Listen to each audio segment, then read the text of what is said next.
Bapak Ibu Saudara sekalian, pada hari ini kita akan bersama merenungkan firman Tuhan. Tapi sebelum kita merenungkan firman Tuhan, mari kita berdoa. Tuhan Allah Bapa dalam surga, kami hendak merenungkan firman-Mu. Kiranya Engkau berkenan menolong kami, oh Tuhan, untuk supaya kami mampu mendengar suara Engkau, memahami firman-Mu, dan kami diberi kekuatan untuk melakukannya dalam hidup kami. Di dalam nama Tuhan Yesus Kristus Juru Selamat kami yang hidup, kami berdoa. Amin. Bapak Ibu Saudara sekalian, firman Tuhan pada hari ini diambil dari Yeremia 17 ayat 8b. Yeremia 17 ayat 8b berbunyi demikian. Yang daunnya tetap hijau, yang tidak khawatir dalam tahun kering. Demikian firman Tuhan. Bapak Ibu sekalian, melihat kaktus berukuran mini yang dipajang di lokasi tertentu di Ciwok, Bandung, membuat saya dan anak-anak saya tertarik untuk memilikinya. Ada banyak bentuk yang indah pada keadaan kaktus itu yang penuh duri di sekeliling bagiannya.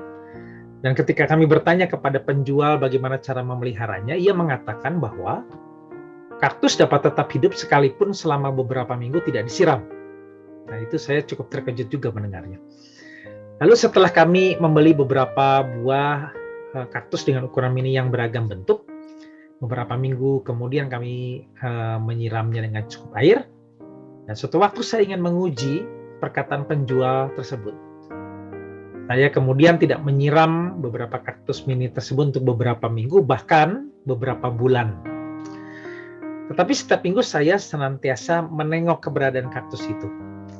Dan benar seperti perkataan penjual tersebut, kaktus mini tersebut tetap dalam kondisi yang sama dengan terakhir saya menyiram. Kaktus mini itu mampu bertahan dengan sangat baik, tetap berwarna hijau, tanpa ada warna kekuningan seperti kekurangan air, dan bahkan tumbuh menjadi besar. Sungguh ajaib Bapak Ibu sekalian. Dalam pemberitaan kompas.com bulan Mei 2021, ada fakta menarik tentang kaktus yang perlu kita ketahui, yaitu bahwa kaktus memiliki pertahanan hidup yang kuat. Ia dapat tumbuh di gurun pasir atau area kering, daerah yang sangat panas. Untuk mengatasi kondisi yang demikian dan supaya bertahan hidup, kaktus menyerap banyak air setiap kali hujan turun atau saat penyiraman. Bahkan karena itulah maka kaktus dapat bertahan hidup hingga puluhan tahun, bahkan 200 tahun lamanya.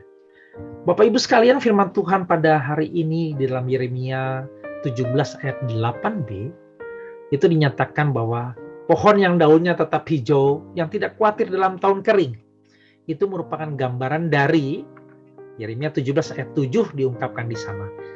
Diberkatilah orang yang mengandalkan Tuhan, yang menaruh harapannya pada Tuhan. Itulah gambaran dari orang-orang yang mengandalkan Tuhan, yang menaruh harapan pada Tuhan. Sehingga daunnya tetap hijau, yang tidak khawatir dalam tahun kering.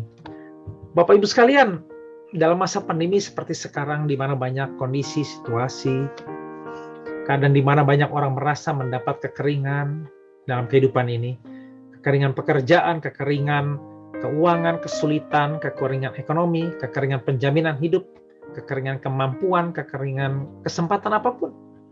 Maka pertanyaannya adalah, apakah keberadaan Anda tetap hijau dan tidak khawatir dalam tahun kekeringan masa pandemi ini? Atau kadang kita justru mengikuti arus pandemi yang sedang berjalan penuh dengan ketakutan, penuh dengan kekhawatiran, kecemasan, kehilangan semangat, hilang harapan, bahkan kita tidak mampu lagi melihat bahwa masa depan itu ada.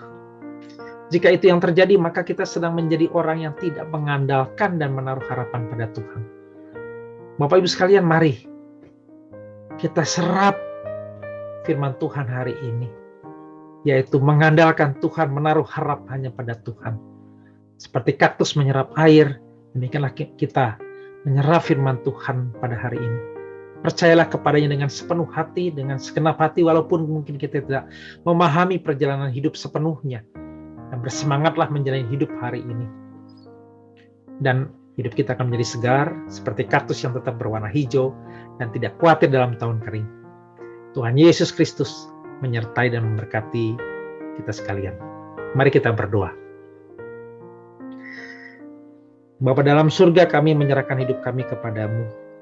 Terima kasih Tuhan yang memberi kami pertolongan untuk paham bahwa hanya dengan mengandalkan Engkau lah kami akan tetap dapat hidup dengan penuh kekuatan hari lepas hari di masa kekeringan pandemi seperti sekarang. Dalam nama Tuhan Yesus Kristus, Juru Selamat kami yang hidup, kami berdoa.